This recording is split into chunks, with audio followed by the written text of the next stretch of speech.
Ang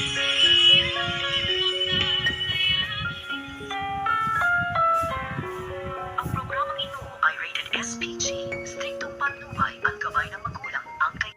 Inabutan ni Balahaja si Don Pepe. Natamaan ng bala si Zoe na ginawa ni Don Pepe. Nilapitan pa nga ni Lolo Pepe si Zoe.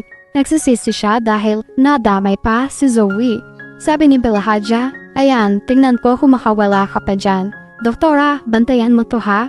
Ang itsura ni Zoe nasaktan sa sugat niya. Sabi ni Don Pepe, "Pwede ba dalhin niyo si Zoe sa ospital?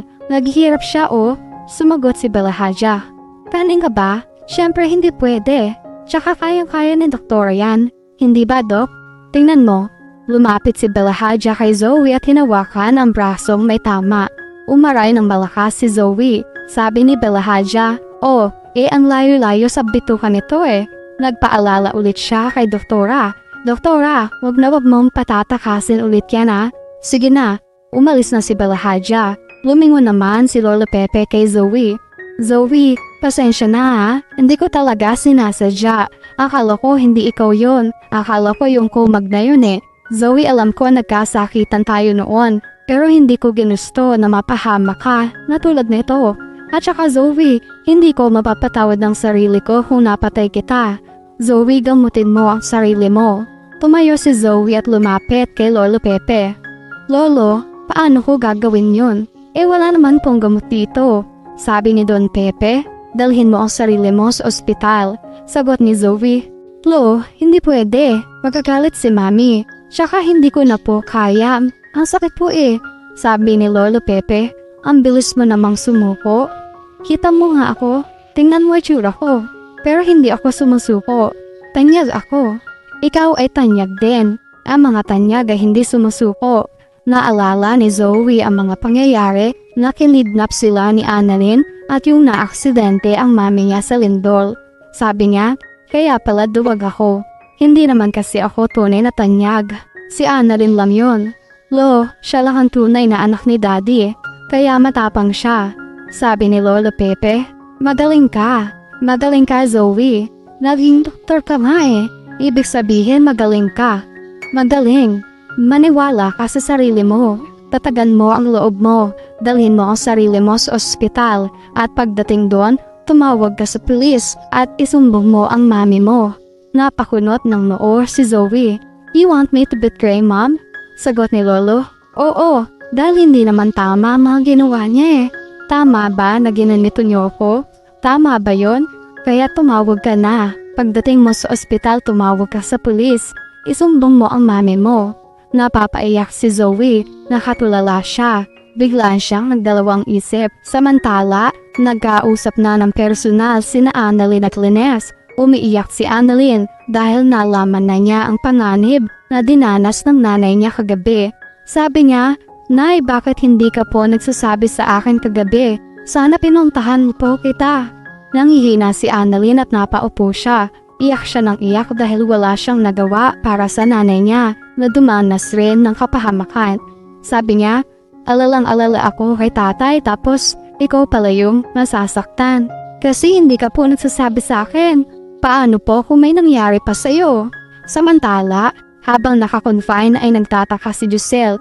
Bakit wala pa si Zoe? Ganung lahat sila nag-aalala ng gusto kay Don Pepe. Sabi niya, "Nasaan na nga pala si Zoe?" Hindi alam ni RJ ang sasagot pero ang sabi niya, "Ang alam ko, may duty siya." Sumabat si Dr. Ken. Sagot nito, "Hindi po siya pumasok."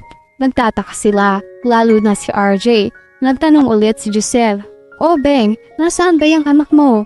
Naisip ni RJ si Dr. Ray. Dahil siya naman ang medical director ng Apex, baka may alam siya kung nasaan si Zoe.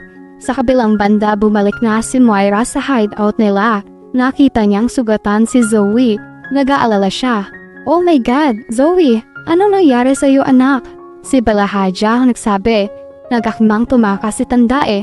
Ayan, nabaril tuloy si doktora. Galit na galit si Moira. Sabi niya, "Walang hiya talaga yung matandang yan. Papat ko yan ka talaga." Hinabol ni Zoe si Moira. "Mami, pwede ba? Huwag mo sasaktan si Lolo. Kasalanan mo naman to eh. Lahat ng ito. Ito ang consequence ng kasamaan natin sa kanya. Deserve ko to. Ako ang magsasakripisyo sa kasamaan mo. Nakakunot ang noo ni Moira. Zoe, wag mo nang pagtanggol yung lolo mo.